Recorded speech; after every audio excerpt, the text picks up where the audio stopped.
vous focalisez à faire des disciples, vous aurez toujours des églises. Mais si vous vous focalisez à faire des églises, vous n'êtes pas certain d'avoir des disciples. Bonjour et bienvenue sur le sentier de la parole, là où l'on marche non pas avec les pieds, mais avec le cœur et l'esprit.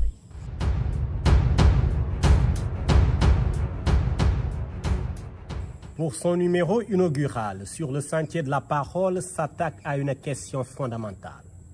Faut-il privilégier la formation de disciples ou la construction d'églises? Église au sens infrastructure physique. Eu égard à l'orientation de la réflexion, 3 questions s'imposent. D'abord, quelle était la première chose que Jésus a construite lorsqu'il était sur la terre? Des méga-churches ou bien des disciples?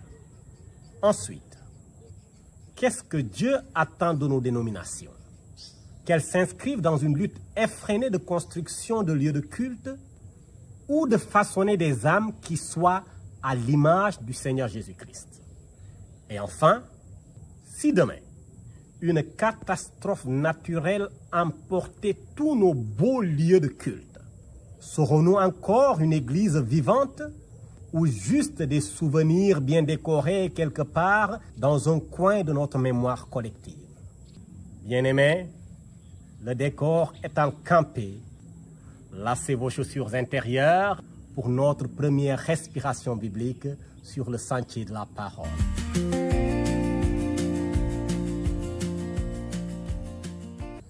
Dans le livre de Matthieu, le chapitre 28, le verset 18 à 20, voilà ce que Jésus-Christ dit. Tout pouvoir m'a été donné dans le ciel et sur la terre. Allez, faites de toutes les nations des disciples, les baptisons, au nom du Père, du Fils et du Saint-Esprit. Et enseignez-leur à observer tout ce que je vous ai prescrit. Et voici, je suis avec vous tous les jours jusqu'à la fin du monde. Bien-aimés, la thématique que je vous propose, faire des disciples ou bien faire des églises, est née d'un constat qui n'a pas manqué de me préoccuper. En fait, nous vivons à une époque où le succès est mesuré par le visible. Et l'on est souvent bien fier de nos réalisations, de nos actifs immobiliers, de nos actifs économiques ou encore sociaux. Toutes ces choses sont exhibées comme le témoignage éloquent de notre réussite, ce qui est de bonne guerre. L'Église aussi, dans cette quête de grandeur, n'est guère épargnée. Elle est à son tour rattrapée par ce contexte où la réussite ecclésiale est trop bien souvent mesurée par des indicateurs visibles.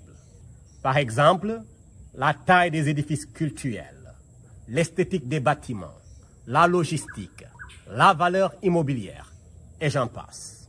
Cependant, parfois, et peut-être même trop souvent, au détriment de l'essentiel, une très grande partie des ressources, argent, temps, relations, énergie, toutes ces choses sont orientées vers la construction de lieux de culte qui inspirent un profond sentiment de respect, comme si le royaume de Dieu se mesurait en briques et non en cœurs transformés.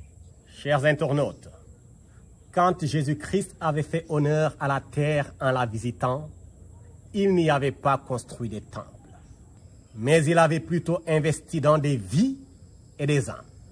Ainsi, il a commencé par appeler Pierre, Jean, Jacques, André et bien d'autres personnes.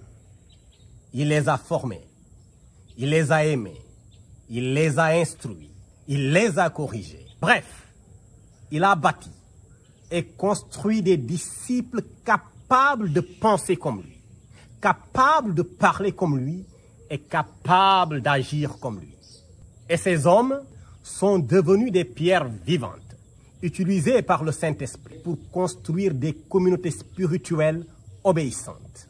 Si nous nous référons à Matthieu le chapitre 28, les versets 19 à 20, alors nous pouvons affirmer sans risque de nous tromper que la mission première des enfants de Dieu n'est pas d'aller faire les temples les plus grands et les plus beaux de ce monde, mais tout simplement d'aller faire des disciples. Et c'est justement ça l'ADN du corps de Christ. Ce que je dis se justifie par l'impératif central des versets 19 et 20 qui montre que le discipolat, en tant que force de propagation du christianisme, n'est pas une option, mais un devoir à assumer avec joie et simplicité de cœur. Parce que être disciple, ce n'est pas seulement adhérer à une foi, mais être disciple, c'est entrer dans une école de vie où l'on apprend à ressembler à Jésus-Christ chaque jour. Je vais ouvrir une parenthèse en me permettant de jouer au prophète voyant. Parce que là, je vois déjà des gens qui disent « Ouf, voilà encore un autre homme de Dieu, encore un autre pasteur, sans ambitions aucune, adepte de la médiocrité et prisonnier de sa propre spiritualité qui va le confiner à tout jamais dans la pauvreté. » Bien-aimés, je ne suis pas en train de dire qu'il ne faille pas construire des édifices grands, beaux et attrayants. Loin de là ma pensée. Cependant, je réfléchis en termes de priorité et d'impact utilitaire dans la société. Prenez par exemple un jardinier. Son objectif n'est pas d'investir tout ce qu'il a pour bâtir une clôture impressionnante, une clôture haute, solide et coûteuse. Mais son objectif est plutôt dans la croissance et le rendement de ses plantes. Nul doute que l'investissement dans la clôture est important. Mais si la plante à l'intérieur n'est pas soignée, nourrie et arrosée, elle finira naturellement par mourir.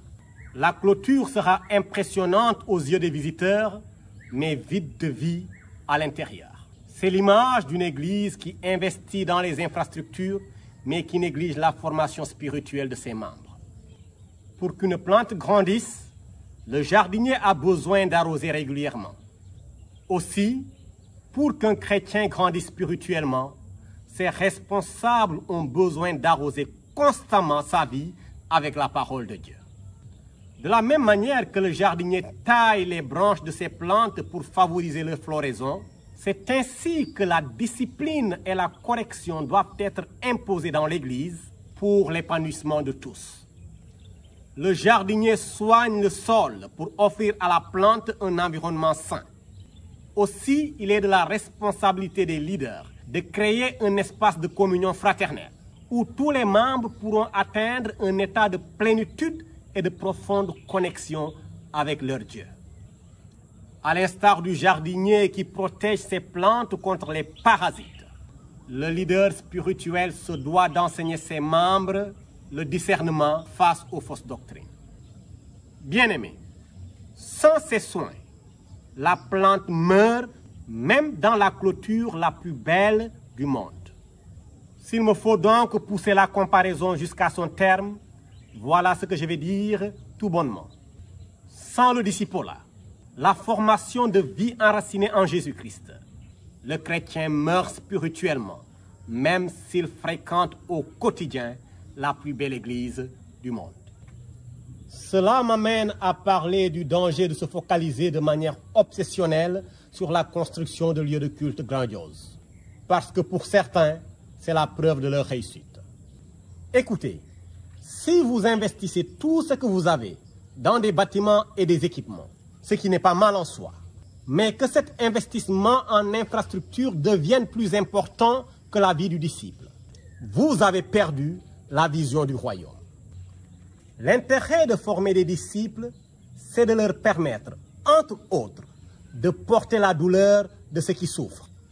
Dans Romains 12, 15, Paul dit « Réjouissez-vous avec ceux qui se réjouissent et pleurez avec ceux qui pleurent. » Paul ne s'adresse pas ici à un bâtiment, parce qu'un bâtiment, aussi magnifique soit-il, ne pleure jamais avec ceux qui pleurent. Les murs d'une église ne ressentent rien. Ils ne partagent ni la joie, ni la douleur des personnes. Donc, ce verset sur la solidarité, dans les bons comme dans les mauvais jours, est un appel fait à une église vivante et sensible aux blessures humaines. Si les membres d'une église ne sont pas formés comme il faut, ils deviennent sans âme et d'une indifférence intrigante face aux difficultés des autres. Ce que je dis n'a rien d'une plaisanterie ou d'une provocation. C'est la réalité, mais une triste réalité, parce qu'il est très courant de rencontrer dans nos assemblées des membres capables d'investir des centaines de milliers sur leur port vestimentaire. Les cultes de dimanche, ils sont très beaux dans leurs costumes, très beaux dans leurs souliers et dans leurs montres de luxe. Pourtant, ils ne se soucient guère de la pauvre dame qui peine, au vu et au su de tout le monde, à trouver des fournitures scolaires pour son enfant. En un mot, autant qu'en mille. Retenons donc qu'un bâtiment cultuel peut être magnifique, rempli de chants et de rituels, mais vide de cœurs transformés. Bien-aimés, faire des églises, c'est bien, mais faire des disciples, c'est encore de loin meilleur. D'ailleurs, l'histoire nous montre par exemple en Europe de splendides églises qui autrefois étaient remplies de fidèles. Mais aujourd'hui, elles sont malheureusement devenues des musées, des cafétérias, des cinémas et j'en passe. Vous savez pourquoi? Parce que même si les murs étaient solides et beaux, les cœurs n'étaient pas enracinés dans la parole de Dieu. Bien-aimés, les responsables des églises doivent être des architectes spirituels, avec une ambition de bâtir des disciples qui résistent à l'épreuve du temps et de la persécution. Parce que ce qui est en train de se passer à l'Occident peut également se passer dans ton ministère. Et donc, pour t'encourager à avancer dans la vision de Dieu, voilà 5 modèles d'architectes spirituels qui ont construit des disciples dignes de ce nom. Le premier, c'est Moïse et Josué. Moïse n'a pas construit un temple pour Josué, mais il a investi dans sa vie en l'associant dans son ministère. Résultat, Josué est devenu le leader qui a conduit Israël à la terre promise. Deuxième exemple, Élie et Élisée.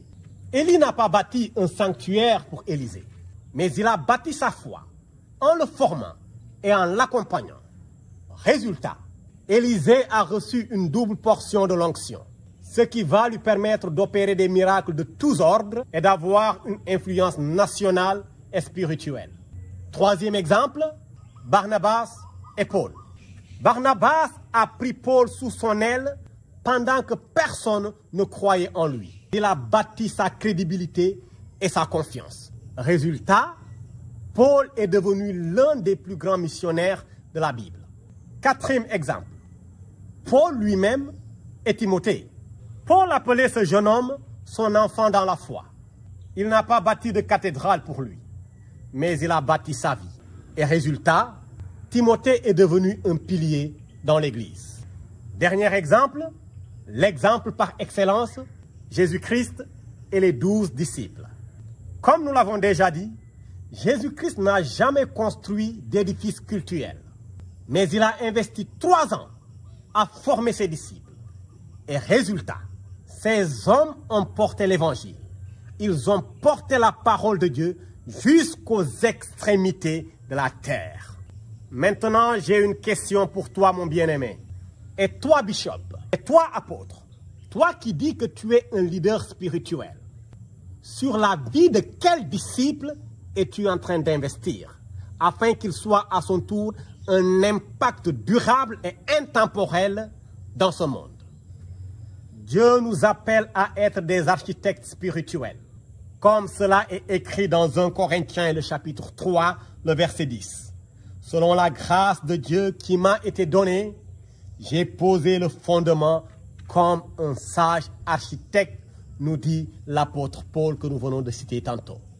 Bien-aimés, chers internautes, notre mission va au-delà d'élever des murs visibles, mais de former des disciples capables de résister aux tempêtes de la vie et aux épreuves du temps. Si donc, chers leaders spirituels, vous vous focalisez à faire des disciples, vous aurez toujours des églises. Mais si vous vous focalisez à faire des églises, vous n'êtes pas certain d'avoir des disciples. Que ceux qui ont des oreilles pour entendre, entendent.